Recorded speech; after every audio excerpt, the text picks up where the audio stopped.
Seguimos en el análisis de los temas que han sido y serán referencia en los mercados financieros. Me da mucho gusto recibir y dar la bienvenida a la mesa de Al Sonar la Campana. Alejandro Padilla, director de Estrategia de Mercados del Grupo Financiero Banorte. Alejandro, ¿cómo estás? ¿Cómo estás, Víctor? Buenas tardes. Gracias por tenerte por aquí nuevamente. Oye, el peso veíamos que cierra ya su quinta semana de pérdidas frente al dólar. De hecho, hoy está cotizando nuevamente por arriba de 19 unidades.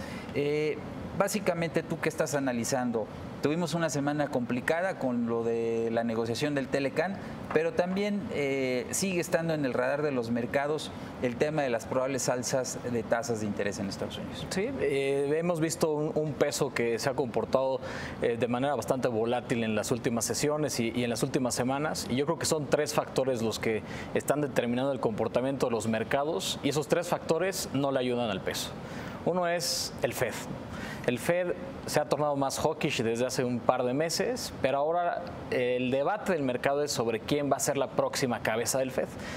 Y dentro de los 5 miembros o los 5 candidatos que están postulados para ser la cabeza del Fed, 3 que son los que tienen mayor probabilidad, que son John Taylor, Kevin Warsh y Jerome Powell, 2 de ellos tienen un sesgo bastante hawkish. Entonces esto el mercado ya lo asimiló como que puede implicar un Fed más restrictivo hacia adelante.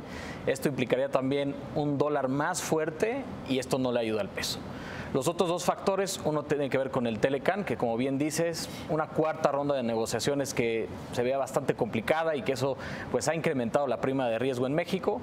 Y el tercer tema tiene que ver con la reforma fiscal en Estados Unidos, que eso también pudiera generar un dólar más fuerte hacia adelante, y es otro factor que pensamos que no le va a ayudar al peso, al menos en el corto plazo. Y ese tema como que pues dio luz en estas últimas horas.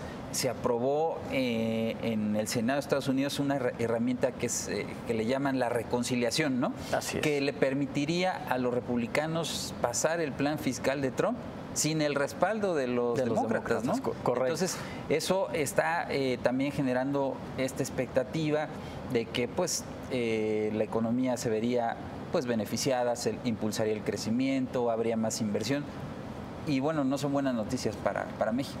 No son buenas noticias porque eso implica también una pérdida de competitividad de la economía mexicana, y como tú bien dices, esta aprobación que se da en el Senado pues lleva un camino muy claro al momento de negociar lo que puede ser el programa de recorte de impuestos en Estados Unidos, que le da una mayor probabilidad de éxito simplemente porque con la cantidad de republicanos que tienen en el Congreso puede pasar, y esto pues los mercados lo hemos visto en equities con niveles máximos, el dólar fortaleciéndose frente a las principales divisas tanto emergentes como del G10, y además también expectativas de que eso pueda generar más crecimiento y a lo mejor más presiones inflacionarias hacia adelante, lo cual también se vio reflejado en el Treasury de 10 años el día de hoy.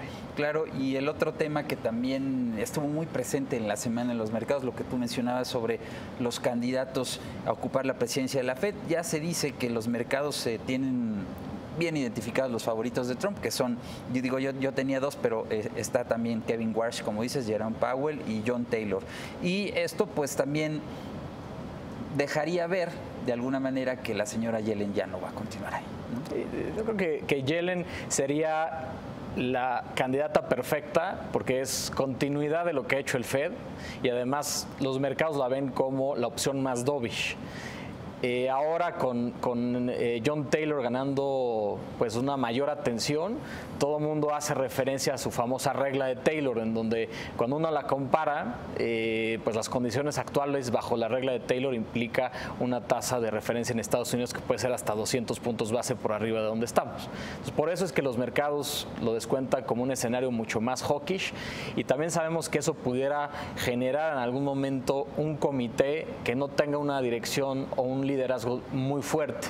Entonces podríamos ver muchos disidentes, podríamos ver comunicados o discursos que puedan ser divergentes, y también la incertidumbre para los mercados pues no es nada buena, y eso también pudiera generar un incremento en las primas de riesgo, sobre todo en mercados emergentes. John Taylor de la Universidad de Stanford, ¿no? Así es. Y ya estamos además a días de conocerlo, porque se supone que en los primeros días de noviembre es cuando el presidente Trump tiene que comunicar su decisión. Sí, estamos a pocos días y bueno, Trump dentro de los últimos tweets que ha hecho y de los últimos comentarios, pues dice que puede pues nominar una mancuerna entre Jerome Powell y John Taylor, que a mi parecer eso el mercado lo podrá interpretar como una señal todavía hawkish que sustente mucho el comportamiento que hemos visto de los mercados en los últimos días. Y sobre la base de lo que comentamos, Alejandro, ¿cómo ves tú el tipo de cambio del peso? Parece que no, vamos, ha habido como una sobrereacción del mercado también a todos estos elementos que mencionas.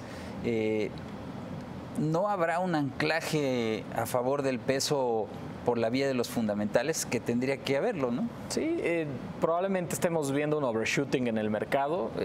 Son noticias que no le han ayudado al peso, pero que poco a poco, conforme los inversionistas empiecen a asimilar estas noticias, se darán cuenta que por lo menos por la parte fundamental tendrías un sustento un poco más importante para el peso, al igual que por la parte de tasas, con un carry muy atractivo en México. Sin embargo, como son noticias que han cambiado de manera importante el paradigma que traen en la mente la gran mayoría de los inversionistas, por eso es que vemos pues, esta sobrereacción de la divisa mexicana.